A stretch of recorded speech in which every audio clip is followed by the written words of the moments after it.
नमस्कार दोस्तों, स्वागत है आपका और आपके साथ मैं हूं आशिमा त्यागी। दोस्तों, कल्पना कीजिए कि आप सुबह नींद से उठे हों और आपको पता चले कि आपके पुरखों की जमीन, जिस पर आपकी पहचान टिकी हुई है, जिस पर आपकी पीढ़ियों ने खेती की है, रहन सहन बनाया है, त्योहार बनाए हैं, वो जमीन किसी बड़ी कंपनी के नाम कर दी गई है और आपसे किसी ने इस बात के बारे में ना पूछा है, न जिक्र किया है।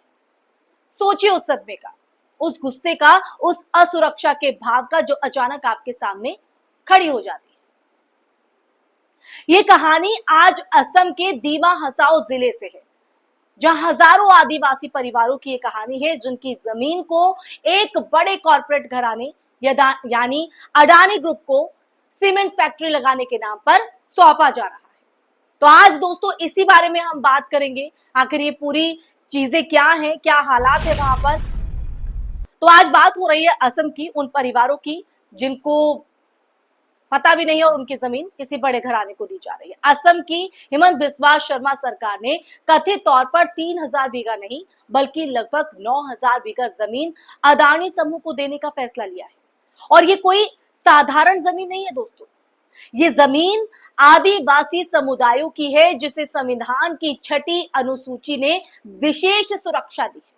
विशेष, ये वो इलाका है जहां जमीन पर मालिकाना हक सिर्फ जनजातीय परिषदों और स्थानीय समुदायों का होता है, ताकि जो बाहरी ताकतें हैं उनकी पहचान, संस्कृति और आजीविका पर कब्जा ना कर सकें। लेकिन अब वही जमीन सरकार के आदेश से एक निजी कंपनी को दी जा रही है। ये वही आदिवासी है जिसकी बात सरकार करती है। हाई कोर्ट में जब ये मामला पहुंचा तो तब जज तक ये हैरान रह गए कि जज ने ये साफ तौर पर कहा कि 3,000 या 9,000 बीघा भूमि किसी भी कॉर्पोरेट को देना कोई छोटी बात नहीं। ऐसे में ये तो सीधा सीधा स्थानीय अधिकारों और संवैधानिक सुरक्षा पर हमला है। यही वही इलाका है दोस्तों जहां दशकों से आदिवासी अपनी जमीन को बाहरी कंपनियों और राजनीतिक दलों से बचाने की लड़ाई लड़ते आए हैं, संघर्ष किया है। लेकिन आज वही, जी हां, आज वही लड़ाई कहीं और भी बड़ी हो चुकी है, क्योंकि अब इसका जो सीधा संबंध है वो विकास बनाम अधिकार की बहस है। इसमें जीत किसकी होगी ये देखना होगा। अब ऐसे में सवाल ये भी उठता है दोस्तों कि विकास किसके लिए? क्या विकास का मतलब सिर्फ सीमेंट फैक्ट्री लगाना है, चाहे इसके लिए हजारों लोग उजड़ जाए, उनकी संस्कृति मिट जाए, उनके अधिकार कुचल दिए जाए? या फिर विकास का मतलब यह भी होना चाहिए कि स्थानीय लोगों की सहमति भी ली जाए? लेकिन ऐसा यहां पर नहीं हुआ। उन्हें रोजगार दिया जाए, उनकी जमीन की रक्षा की जाए, लेकिन ऐसा यहां पर कुछ नहीं हुआ।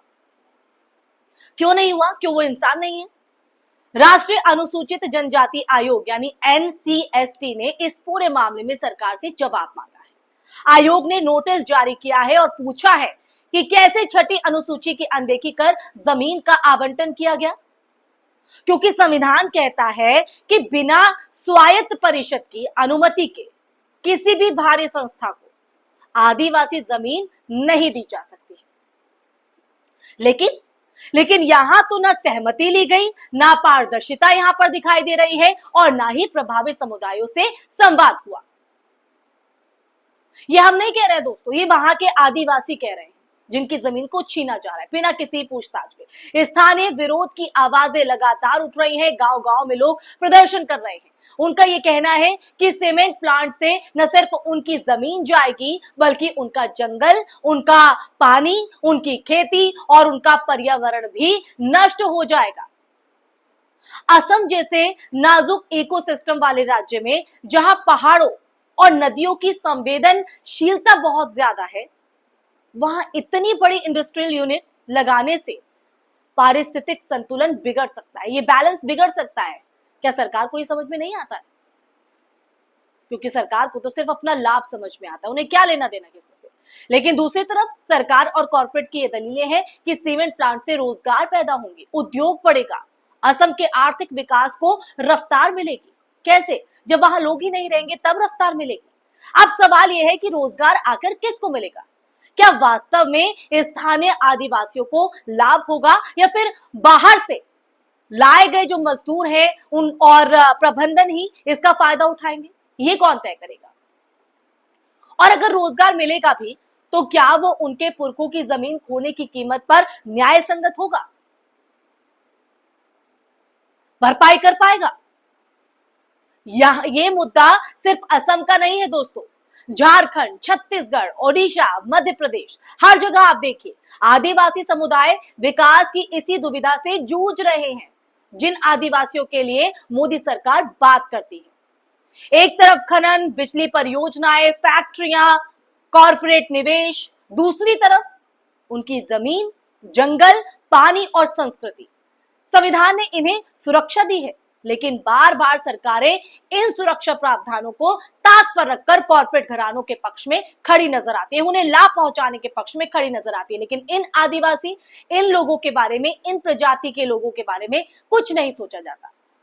हाई कोर्ट की ये सुनवाई अब सिर्फ एक कानूनी लड़ाई नहीं रह गई है दोस्तों, ये असम के आदिवासी अस्तित्व की लड़ाई बन चुकी है। और अगर कोर्ट ने यहां सरकार और अदानी समूह के पक्ष में फैसला दिया तो इसका सीधा सीधा मतलब होगा कि आने वाले समय में छठी अनुसूची की कोई भी अहमियत जो है या ये कहे कि महत्व नहीं रह जाएगा।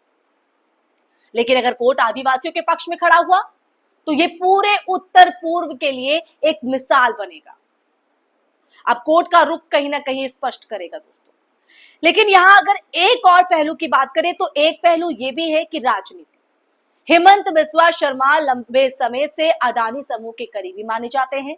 असम में चाहे वो हवाई अड्डे का मामला हो, हवाई अड्डे का मामला आपको याद है ना, बंदरगाह का मामला हो या अब सीमेंट फैक्ट्री का मामला, अदानी ग्रुप को लगातार सरकारी समर्थन मिलता रहा है। अब ये सवाल भी जनता के बीच कहीं ना कहीं गूंज रहा है, हर किसी के जहन में डोल रहा है। क्या राज्य सरकार वाकई विकास चाहती है या फिर केवल कॉर्पोरेट घरानों की जेब भरने के लिए ये नीतियां जो है वो बनाई जा रही है? और यही सवाल अब पूरे भारत के लोकतंत्र पर भी लागू होता है। अगर विकास के नाम पर आदिवासी अधिकार छीने जाते रहेंगे, अगर संवैधानिक प्रावधान सिर्फ कागजों में रह जाएंगे, वहीं तक सीमित रह जाएंगे, तो लोकतंत्र का असली मतलब कहां बचेगा? इसलिए ये मामला सिर्फ असम का नहीं, ये देश भर के लिए चेतावनी है दोस्तों। ये हमें सोचने पर मजबूर करता है कि जब सरकारें जनता की जगह कॉर्पोरेट के लिए काम करने लगे तो जनता कहां जाएगी? हम और आप कहां जाएंगे? अदालतों में, सड़कों पर, या फिर इतिहास की किताबों में सिर्फ एक पराजित समुदाय बनकर रह जाएंगे? यह हकीकत है। और अंत में इस चर्चा में मैं आपसे बस यही कहानी का सबसे बड़ा कहीं ना कहीं सवाल हो जाता है आज का, कि क्या विकास किसी की जमीन छीनकर, उनकी संस्कृति मिटाकर, उनकी पीढ़ियों को बेघर बनाकर संभव है क्या? मेरा सवाल आप लोगों से है दोस्तों। या फिर सच्चा विकास वही है जिसमें सबकी सहमति हो, सबको बराबरी का हक मिले और कोई भी समुदाय अपनी पहचान खोए बिना आगे बढ़ सके? आप क्या मानते हैं? तो कमेंट बॉक्स में कमेंट करके जरूर बताइएगा। आज असम के दीमा हसाओ के आदिवासी हमसे यही सवाल पूछ रहे हैं। ये हम पर है कि हम किसके साथ खड़े होते हैं, उस किसान और आदिवासी के साथ जिसकी आंखों में अपनी जमीन के खोने का डर है, या उस कॉर्पोरेट के साथ जिसकी आंखों में सिर्फ मुनाफा दिखाई देता है, वो भी सिर्फ अपने लिए, सीमित लोगों के लिए, देश के लिए नहीं। तो इसलिए दोस्तों इसी सवाल के साथ इस चर्चा में मैं यही विराम लगाऊंगी। अगर आपको ये चर्चा पसंद आई हो, आप मेरी बात से इत्तेफाक रखते हैं, सहमत हैं, असहमत हैं, कमेंट बॉक्स में कमेंट करके जरूर बताइएगा। और असम में जो इस वक्त ये कार्रवाई हो रही है, इस कार्रवाई को लेकर आपके जहन में क्या विचार आ रहे हैं, वो भी हमारे साथ साझा जरूर कीजिएगा, क्योंकि आपके विचार, आपकी जो राय है वो हमारे लिए महत्वपूर्ण है। ये सिलसिला बदस्तूर यूं ही चलता रहे। आप हमारे चैनल को सब्सक्राइब कीजिए और इस वीडियो को ज्यादा से ज्यादा शेयर कीजिए, ताकि हर एक नागरिक को सच्चाई पता चल सके और वो सच के साथ खड़ा हो सके। इसी के साथ मुझे दीजिए इजाजत, फिर हाजिर होंगे एक नए विषय के साथ। तब तक के लिए अपना ख्याल रखिए। जय हिंद, जय भारत, नमस्कार।